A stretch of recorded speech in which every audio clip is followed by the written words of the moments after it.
आप देख रहे हैं हरियाणा टुडे न्यूज़। हमारे साथ हैं पृथला के पूर्व विधायक टेकचंद शर्मा। उनसे जानना चाहते हैं कि अब जिस तरह से राजनीतिक सरगर्मियां हैं, क्या कुछ तैयारियां हैं और तैयारियों को लेकर के इन्होंने कल एक अपनी कार्यकर्ताओं की एक विशेष बैठक भी बुलाई है। उस बैठक में क्या कुछ निर्णय लेंगे, जानते हैं टेकचंद जी से। जी शर्मा जी। धन्यवाद जी भाई साहब। जहाँ तक तैयारी की बात की जाए, चुनावी रणभेदी बज चुकी है। और जब चुनावी रणभेदी बजती है तो उसके बाद जितना भी हमारा कार्यकर्ता होता है वो इस चीज़ इंतज़ार करता रहता है कि कब चुनाव आए और कब हम अपनी ताकत दिखाएं। हम तो 5 साल जिस दिन से राजनीति में आए हैं 30-32 साल हो गए, हमने तो जीवन में कभी अपने आप को ना तो रेस्ट किया, ना कभी इसको प्रोफेशनल तरीके से लिया। हम तो एक ये मान करके चलते हैं कि ये जनसेवा का माध्यम है और जनसेवा के माध्यम से हम जिस तरीके से भी जहाँ जो सेवा हो सकती है उसको करते हैं। जहाँ तक कल की मीटिंग की बात है, अब चुनाव आने के बाद अपने कार्यकर्ताओं को कल दिशा निर्देश देते हुए, जहाँ भी वो जैसा भी हमारे को दिशा निर्देश देंगे उसी हिसाब से चुनावी तैयारी की जाएंगी और चुनाव के अंदर उसी तरीके से लड़ाई लड़ी जाएगी जैसे भी साथी हमारे चाहेंगे। एक आपस में एक मेल मिलाप होकर के, वैसे तो हर 2-3 महीना में 4 महीना में मीटिंग होती रहती है, बाकी अब ये विशेष मीटिंग इसलिए भी है कि अब के चुनाव शुरू हो चुका है, इसलिए सबको बैठ करके एक सहभोज भी होगा और विशेष जो हमारे शुभचिंतक साथी हैं उनके साथ एक आगे का दिशा निर्देशन भी होगा। शर्मा जी, 2014 में आपने चुनाव लड़ा था बहुजन समाज पार्टी की टिकट पे और जीते आप। उसके बाद आपने भारतीय जनता पार्टी को समर्थन दिया और पूरे 5 साल तक भारतीय जनता पार्टी के साथ एक तरह से सरकार में साझेदार रहे। उस दौरान आपके कार्यकाल में काफ़ी काम भी हुए। सबसे बड़ी जो देन है यहाँ पर आप ही की देन है। उसी कार्यकाल में बना था 1100 करोड़ रुपए की जो स्किल यूनिवर्सिटी यहाँ पर स्थापित हुई थी। क्या कहेंगे, लोगों का क्या कहना है इसको लेकर कि आपने जो विकास कार्य करवाए?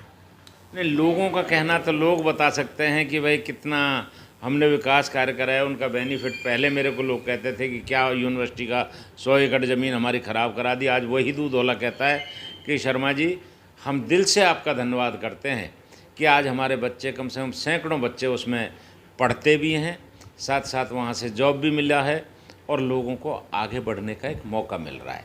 इसी तरीके से हमें बड़ा दुख भी इस चीज़ का है कि हम जो इंस्टीट्यूट लेकर के आए थे शिक्षा के क्षेत्र में, पिछले पंचवर्षीय योजना में माननीय विधायक जी ने वो शुरू भी नहीं करवाए। वो कहते हैं जी जो लाए थे अपने पीरियड में क्यों नहीं बनवाए। अरे भाई, एक जो संस्था होती है उसको बनने में टाइम लगता है और टाइम लगने के बाद इतने में टेन्योर ख़त्म हो गया। टेन्योर ख़त्म होने के बाद हमें टिकट भी नहीं मिला। तो भारतीय जनता पार्टी की सरकार तो पहले भी थी, अब भी थी, कोई पैसे की कमी तो है नहीं। आज उन्होंने अपने उसको भूल करके, अपने फ़र्ज को भूल करके उन्होंने अपना कोई उद्देश्य दूसरा बनाया। 2 चीज़ें होती हैं, या तो जनसेवा कर लो या पैसा कमा लो।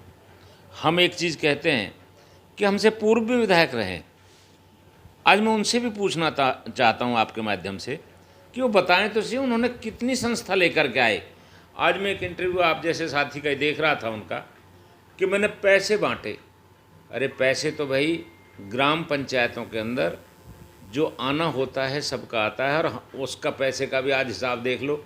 हमने 792 चौपाल और कम्युनिटी सेंटर बनवाए हैं अपने पीरियड में। हमने नहर के पुल बनवाए हैं, हमने पीएनजी सिस्टम लाए हैं। हम 32 गाँवों में पीएनजी सिस्टम के साथ साथ आदर्श विधायक ग्राम योजना के तहत हमने लगभग 65 गांव मेरे क्षेत्र में जो पड़ते थे उनमें बिजली के तार बदलवा करके उनको सारा चेंज कराया। भाई, काम करने के लिए बहुत चीज़ें हैं।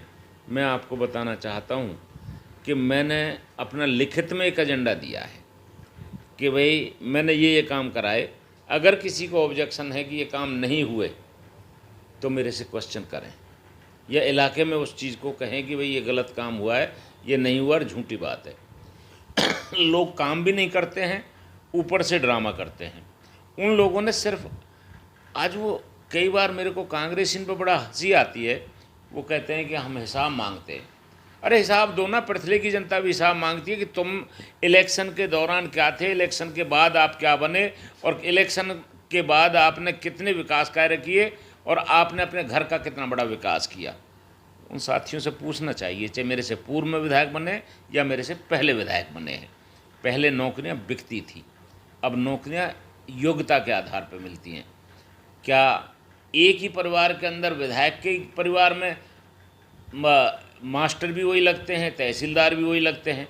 आज वो जवाब दें इस चीज़ का कि भाई कैसे उनके मतलब इतने बच्चे इंटेलिजेंट थे, और क्या कोई बच्चे इंटेलिजेंट नहीं थे?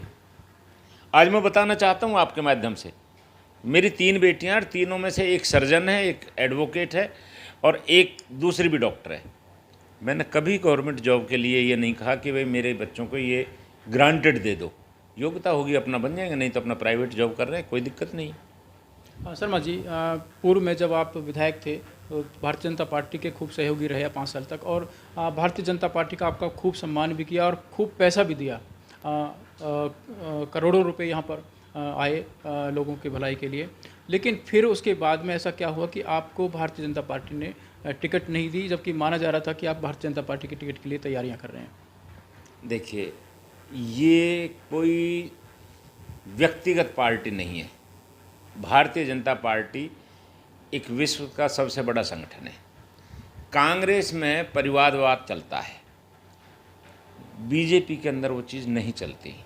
और बीजेपी के अंदर जो रह कर के हमने भी देखा है, हमें कुछ नहीं मिला। हमने क्षेत्र के विकास के लिए बात करी। 14 से 19 तक जितना विकास हमारे पृथला में हुआ है, आप गांव-गांव में जा कर के देख लीजिए। इसके बावजूद वहाँ क्या है कि मैं या मेरा बेटा या मेरा पोता इलेक्शन लड़ेगा, दूसरा उस संस्था के अंदर कोई, कांग्रेस के अंदर कोई टिकट का दावेदार नहीं हो सकता। गुरुदत्त जी, भारतीय जनता पार्टी में एक आम कार्यकर्ता को भी मुख्यमंत्री बनाया जा सकता है। हमें टिकट नहीं मिली, हम 5 साल पार्टी के साथ रहे, और क्षेत्र के अंदर जो भी अगर गड़बड़ करने की कोशिश की, जैसे 8 गांव थे हमारे नगर निगम में गए, हम आज भी कहते हैं वो गलत डिसीजन था, और हमने माननीय मुख्यमंत्री जी को भी उस समय पर कहा, और आगे आने वाले समय में उन 8 गांवों को जो नगर निगम में गए थे उन्हें वापस हम पंचायत के रूप में बनवाएंगे, चाहे उसमें कुछ भी हो। लड़ाई हम विदिन पार्टी भी लड़ी जाती हैं। पार्टी में अगर कोई आदमी ये सोचे कि मैं सर्वे सर्वा हूँ, वो सर्वे सर्वा नहीं होता। पार्टी एक तरीके से संस्था है, और वहाँ राष्ट्र प्रमुख, पार्टी सेकंड और व्यक्तिगत हित थर्ड होता है।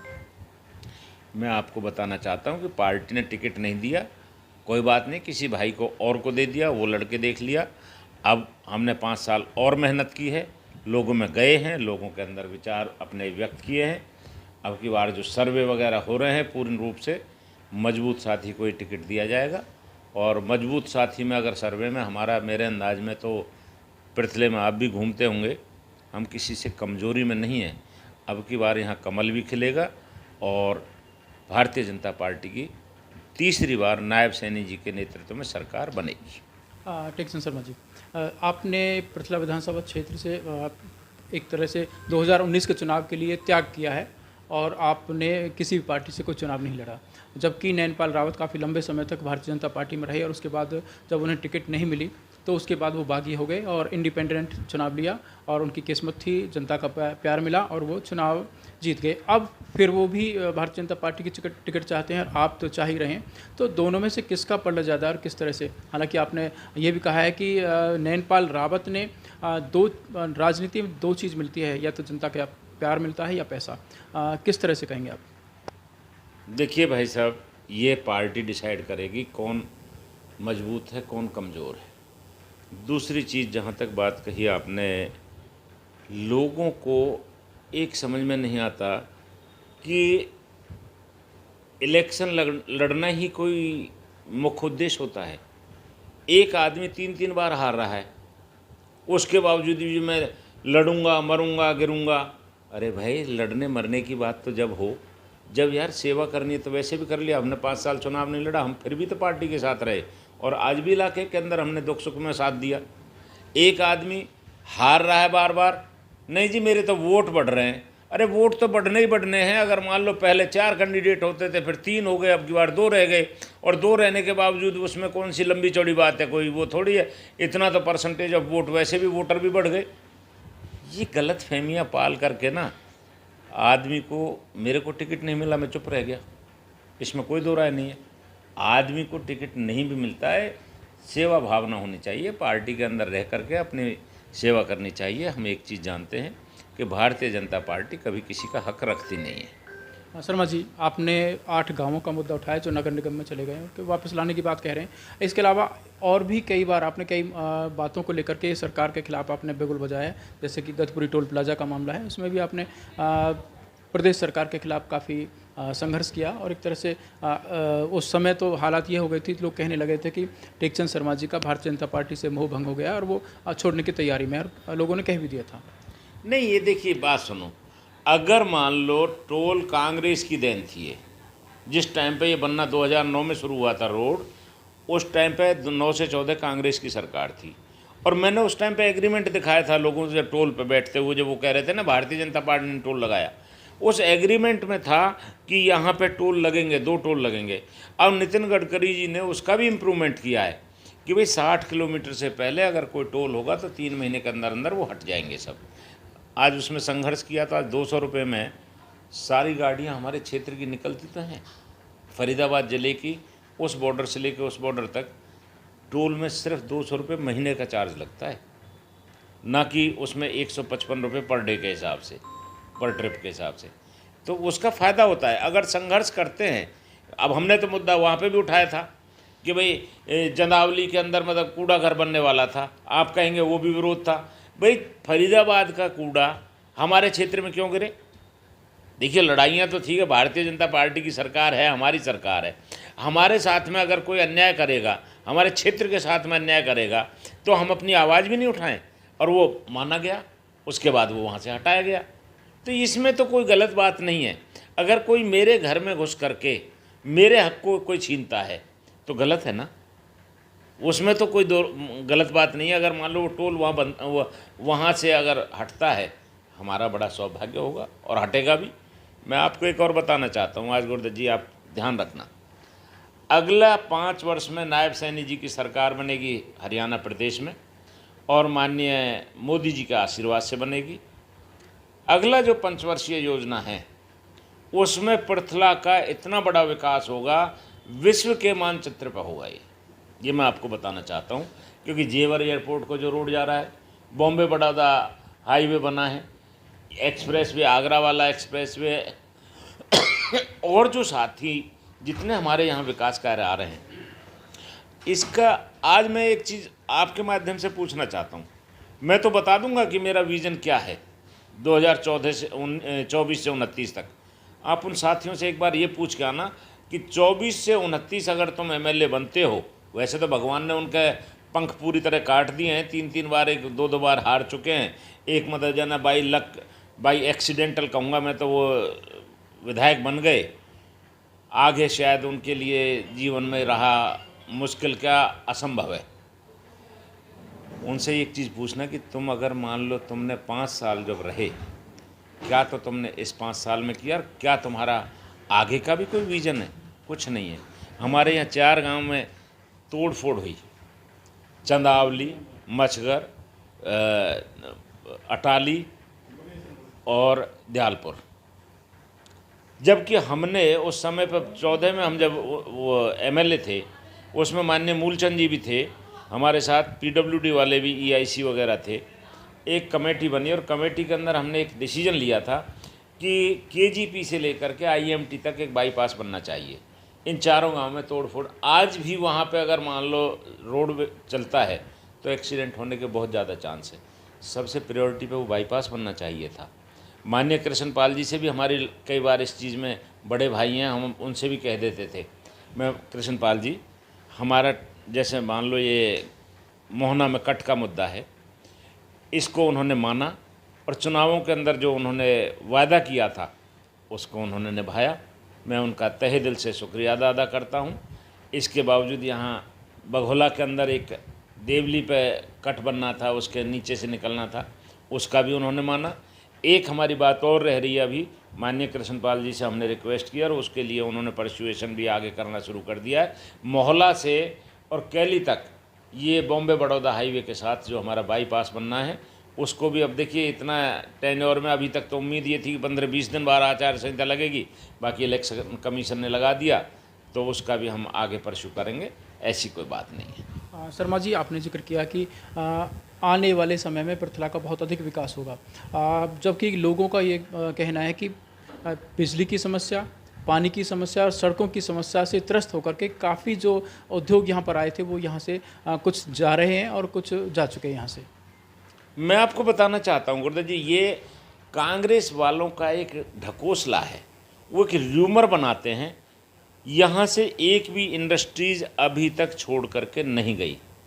और मैं आपको बताऊं कि जिस दिन ये मोहना कट बन यहाँ मिल जाएगा, जैसे शुरू हो जाएगा काम, जैसे जेवर एयरपोर्ट वाला, मेरा पहला मुख्य उद्देश्य जो वो इस क्षेत्र को डी कंट्रोल स्टेट गवर्नमेंट से कराने का रहेगा। और डी कंट्रोल होते ही यहाँ इंडस्ट्रीज़ की भरमार हो जाएगी। मैं इसलिए कह रहा हूँ कि मेरा विज़न है, मेरा आगे की सोच है। मैं यहाँ की तरह, इन लोगों की तरह नहीं, खाली सड़कों की, गली की, रास्तों की बात करें। आज हमारा यहाँ इनसे ये पूछ करके देखना, मेरे पास 25 पॉइंट हैं जिन पर मेरे को काम करना है, और 25 पॉइंटों में आज मतलब 18 फुट से 20 फुट हमारा पानी का वाटर लेवल नीचे चला गया। उसके लिए इनकी सोच क्या है, हमें पता है कि अगर वो मजबूरी भी होगी सरकार की कि सारा फरीदाबाद पानी नहर के किनारे से पीता है, उस जमुना के किनारे से, वहाँ जमुना पे जब तक बैराज नहीं बनेगा वाटर लेवल ऊंचा नहीं आएगा।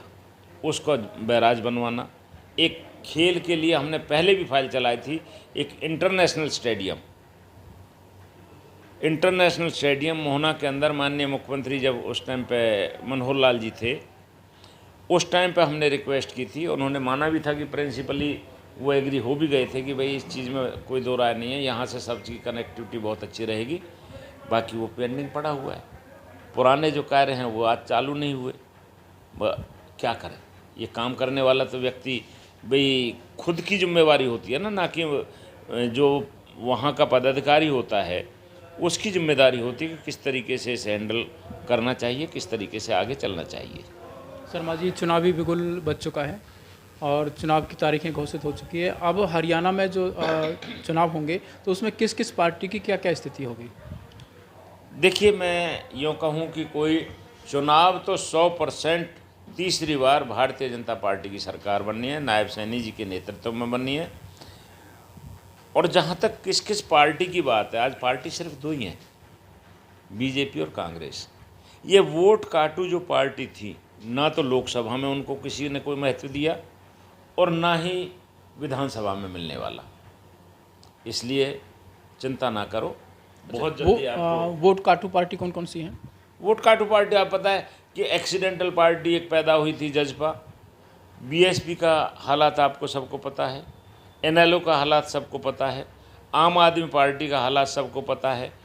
ये चारों पांचों पार्टियां हैं। जैसे अभी एक नई पैदा हुई है आज समाज पार्टी, वो कहते हैं जी मैंने तो जाति विशेष के आदमियों को टिकट ही नहीं देनी। उनसे ये पूछना चाहता हूँ, पहले ही उनका एजेंडा ऐसा लेकर के चल रहे हैं, तो वो क्या इस देश के प्रति, क्या इस प्रदेश के प्रति, क्या इस क्षेत्र के प्रति अपना विश्वास पैदा करेंगे? अरे भाई, हम सभी साथी रहते हैं, सभी बिरादरी के लोग हैं, सभी को सामाजिक समरसता में रहने का अधिकार है। कहाँ तो हम बाबा साहब को अपना आदर्श मानते हैं, और एक्चुअल में जो बात है सबका साथ, सबका विकास और सबका विश्वास, ये सिर्फ और सिर्फ भारतीय जनता पार्टी दे सकती है, और किसी के अंदर उम्मीद नहीं है। हाँ शर्मा जी, चुनाव की तैयारी आप पूरी तरह से कर रहे हैं और कल आपने अपने कार्यकर्ताओं की जैसे मीटिंग बुलाई है। यदि किन्हीं कारणों से आपको भारतीय जनता पार्टी की टिकट नहीं मिलती तो फिर आप चुनाव लड़ेंगे या छोड़ देंगे? नहीं, चुनाव की बात जहाँ तक है, ऐसा नेगेटिव सोच हम क्यों बनाएं? देखिए, हमने पिछली बार चुनाव छोड़ा पार्टी को सारा विश्वास में लेते हुए। हम आज भी कह रहे हैं कि अब की बार मजबूत दावेदार, जो मजबूत साथी होंगे, सर्वे हो रहे हैं, और सर्वे होने के बाद जो मजबूत साथी होंगे उन्हें टिकट मिलेगा। इसमें कोई दो राय नहीं है कि भारतीय जनता पार्टी से हम उम्मीद लेकर के चल रहे हैं, हमें चुनाव में वो चुनाव लड़ाएगी। तो ये थे हमारे साथ में टेकचंद शर्मा जी, पूर्व विधायक रहे हैं। इनका विश्वास है कि भारतीय जनता पार्टी ने इंटरनल सर्वे करवाए हैं और उन सर्वे में इनको विश्वास है कि सबसे मजबूत स्थिति में ये है, इसलिए भारतीय जनता पार्टी की टिकट नहीं मिलेगी, उसकी पूरी तैयारी कर रहे हैं और इन्हें पूरा विश्वास है। दूसरी और जो पार्टियों का जिक्र करते हुए इन्होंने कहा कि दूसरी और जो पार्टियाँ हैं वो तो केवल और केवल वोट काटू पार्टियाँ ही साबित होंगी और उससे किसी का कोई भला नहीं होने वाला, ना ही किसी का कुछ बिगाड़ होने वाला है। हरियाणा टुडे न्यूज़ के लिए कैमरा पर्सन करण के साथ गुरुदत्त गर्ग, पलवल।